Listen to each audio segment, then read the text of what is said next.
نحمدہ و نصلی علی رسولہ الکریم اما بعد فاعوذ باللہ من الشیطان الرجیم بسم اللہ الرحمن الرحیم۔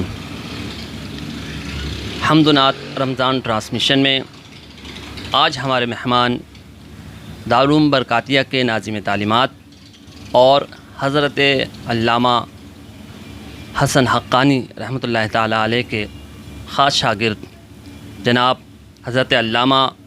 مولانا محمد ذیشان قادری صاحب تشریف فرما ہیں،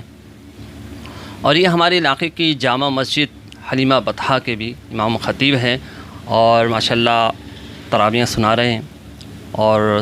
امید ہے کہ 27ویں شب میں انشاءاللہ ختم قرآن بھی ہوگا۔ اس سے پہلے کہ ہم کچھ ان سے معلوماتی بیان سنیں، تو میں تمام سننے والوں سے خاص طور پہ ہمارے علاقے کے جو حضرات سنتے ہیں ان کو میں اپنی طرف سے یہ پیغام دیتا ہوں کہ آج کل آپ دیکھ رہے ہیں مساجد میں جو بھی معاملات ہیں حکومت کے کچھ ہوتے ہیں، امام اور خطیب اور کمیٹیوں کے معاملات کچھ اور ہوتے ہیں، اور نمازی تو ایک آزاد ہوتا ہے، کچھ بھی معاملات ہوتے ہیں اپنے تھوڑی سی نماز پڑھے اور گھر چلے گئے، لیکن جو مسائل ہیں وہ امام خطیب اور کمیٹی کے لیے ہوتے ہیں۔ میں اس گہرائی میں نہیں جانا چاہتا، آپ لوگ خود سمجھدار ہیں، تو سننے والوں سے یہی درخواست کروں گا کہ کمیٹی اور امام مؤذن کے ساتھ تعاون فرمائیں۔ تو میں علامہ صاحب سے درخواست کروں گا کہ جو بھی آپ بہتر سمجھتے ہیں، جو ٹاپک بہتر سمجھتے ہیں، تو اس پر کچھ روشنی ڈالیں۔ الحمدللہ رب العالمین والصلاة والسلام على سید الانبیاء والمرسلین، اما بعد فاعوذ باللہ من الشیطان الرجیم، بسم اللہ الرحمن الرحیم۔ ام یحسدون الناس على ما آتاهم اللہ من فضلہ، قال اللہ تعالی فی مقام آخر ان اللہ وملائکتہ یصلون علی النبی یا ایہا الذین آمنوا صلوا علیہ وسلموا تسلیما، اللہم صل علی سیدنا و مولانا محمد معدن الجود والکرم وعلی آلہ واصحابہ وبارک وسلم، صلاۃ و سلاما علیک یا سیدی یا رسول اللہ، صدق اللہ العلی العظیم وصدق رسولہ النبی الکریم، ونحن علی ذلک لمن الشاہدین والشاکرین، والحمد للہ رب العالمین۔ حمد و صلاۃ کے بعد معزز اور محترم علی محمود قادری صاحب اور وقار اتاری صاحب، میں سب سے پہلے ان حضرات کا شکریہ ادا کرتا ہوں کہ انہوں نے اپنی یہ ٹرانسمیشن میں مدعو کیا۔ اللہ تبارک و تعالی یہ جو کام کر رہے ہیں اس کو اچھے اور بہتر انداز میں کرنے کی توفیق عطا فرمائے، آمین، اور ان کو مزید ترقی عطا فرمائے، آمین۔ اللہ تبارک و تعالی نے حضور پرنور سید عالم صلی اللہ علیہ وسلم کو اس دنیا میں بھیجا، اور آپ صلی اللہ علیہ وسلم کی جو بعثت کے مقاصد ہیں ان میں ایک مقصد یہ بھی تھا کہ آپ صلی اللہ علیہ وسلم معاشرتی برائیوں کو اپنی تبلیغ دین سے ختم کریں، کیونکہ جو معاشرہ برا ہوتا ہے، جس میں برائیاں ہوتی ہیں، اس معاشرے کو اچھی نگاہ سے نہیں دیکھا جاتا، اور وہ معاشرہ بدنامی کی طرف بڑھتا چلا جاتا ہے، اور معاشرتی برائیاں پورے ماحول کو بگاڑ کر رکھ دیتی ہیں۔ آپ صلی اللہ علیہ وسلم نے جس معاشرے میں آنکھ کھولی وہ معاشرہ شرابی، زانی، ظالم، بد دیانت، اور بچیاں جیسے ہی پیدا ہوتی تھیں ان کو زمین میں زندہ دفن کر دیا جاتا تھا۔ تو آپ صلی اللہ علیہ وسلم کے اخلاق، آپ کی سیرت، آپ کی کردار اور آپ کی روشن تعلیمات کے ذریعے وہ ساری معاشرتی جو برائیاں تھیں وہ ساری ختم ہو گئیں، اور آپ صلی اللہ علیہ وسلم کی جو روشن تعلیمات ہیں صبح قیامت تک ہمارے لیے وہ مشعلِ راہ ہیں۔ تو آج کی جو یہ نشست ہے اس میں بھی معاشرتی برائیوں میں سے ایک بہت بڑی برائی ہے جس کو ہم حسد کہتے ہیں، اس کی وجہ سے آج ہمارے گھروں میں، ہمارے علاقوں میں اور ہمارے ملک میں بڑے بڑے فسادات ہوتے ہیں، لوگ پریشان ہو جاتے ہیں، تباہ ہو جاتے ہیں، ختم ہو جاتے ہیں۔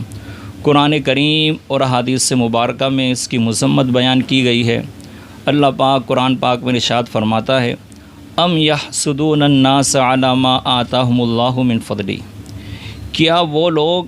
حسد کرتے ہیں اس پر جو اللہ نے ان کو اپنے فضل سے دیا۔ تو اللہ تبارک و تعالی نے اس آیت مقدسہ میں اس چیز کو واضح فرما دیا کہ ہم نے جس کو دیا ہے لوگ اس پر حسد کرتے ہیں۔ تو یہ ایک لوگوں میں ایک بیماری ہے، باطنی بیماری حسد۔ اس میں ہوتا کیا ہے کہ کسی کو پھلتا ہوا نہیں دیکھ سکتے، کسی کی ترقی اور عزت کو دیکھ کر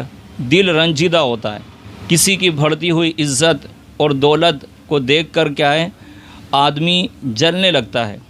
اور اس کی یہ خواہش ہوتی ہے کہ اس سے وہ نعمت چھین جائے اور میرے پاس آ جائے۔ یہ سب کیا ہے حسد ہی ہے، اس سے کیا ہے ہمیں منع کیا گیا ہے۔ حضور پنور سید عالم صلی اللہ علیہ وسلم نے ارشاد فرمایا کہ حسد سے بچو، حسد سے دور رہو، کیونکہ حسد نیکیوں کو اس طرح کھا جاتی ہے جس طرح آگ سوکھی لکڑی کو ختم کر دیتی ہے، جلا کر راکھ کر دیتی ہے۔ تو یہ حسد بھی کیا ایک بہت خطرناک بیماری ہے، اور اس کی وجہ سے معاشرے میں ہم دیکھتے ہیں کہ جن لوگوں کو حسد ہوتی ہے تو وہ یہاں تک جاتی ہے کہ لوگ جادو کے ذریعے لوگوں کے کاروبار تباہ کروا دیتے ہیں، گھر کے گھر برباد ہو جاتے ہیں، چین اور سکون ان کو نصیب نہیں ہوتا۔ تو حسد جیسی بیماری سے کیا ہے ہمیں بچنا چاہیے، اور ہمیں یہ دیکھنا چاہیے کہ وہ جو حسد کر رہا ہے، حاسد جو ہے، وہ کتنی بڑی برائی میں مبتلا ہے۔ ہمارا یہ ایمان ہے کہ جو کچھ اللہ تبارک و تعالی عطا فرماتا ہے، جو کچھ اللہ تبارک و تعالی کی عطا سے ہوتا ہے وہ اس کی مرضی ہے، ہمارا اس پر ایمان ہے۔ اب حاسد اللہ تبارک و تعالی کی عطا پر اعتراض کر رہا ہے کہ اللہ نے اس کو اتنا دیا، اب اس کو اعتراض ہے، اب وہ جل رہا ہے کہ اس کو یہ نعمت کیوں مل گئی، مجھے کیوں نہیں ملی۔ یہ تو اللہ کی عطا پر کیا اعتراض ہے، اور ہم کون ہو سکتے ہیں کہ جو اللہ کی عطا پر کیا ہے اعتراض کریں۔ وہ ہمارا رب ہے، احکم الحاکمین ہے، وہ بادشاہ ہے، ہم اس کے بندے ہیں، ہمیں اس کی عطا پر کیا ہے راضی رہنا چاہیے، اور اس بیماری سے ہمیں کیا بچنا چاہیے۔ اور جب بھی کسی کے دل میں یہ ہو کہ کسی سے وہ نعمت چھین جائے تو اس کے مقابلے میں وہ یہ دعا کرے کہ یا اللہ تو نے جس طرح اس کو نعمت دی ہے مجھے بھی یہ نعمت عطا فرما، اور اللہ جس طرح تو نے اس کو ترقی عطا فرمائی ہے مجھے بھی ترقی عطا فرما۔ اس کو کیا ہے حدیث مبارکہ میں رشک کہا جاتا ہے، رشک کی اجازت ہے، حسد سے منع کیا گیا۔ تو جب بھی کوئی یہ محسوس کرے کہ وہ کسی سے جل رہا ہے، کسی کی ترقی کو دیکھ کر اس کا دل رنجیدہ ہو رہا ہے، اور تو پھر اس کو چاہیے کہ وہ اس کے حق میں کیا دعا کرے کہ مولا جو تو نے اس کو عطا کیا مجھے بھی عطا کرے، تو اس سے وہ کیا ہے بچ جائے گا۔ اور بھی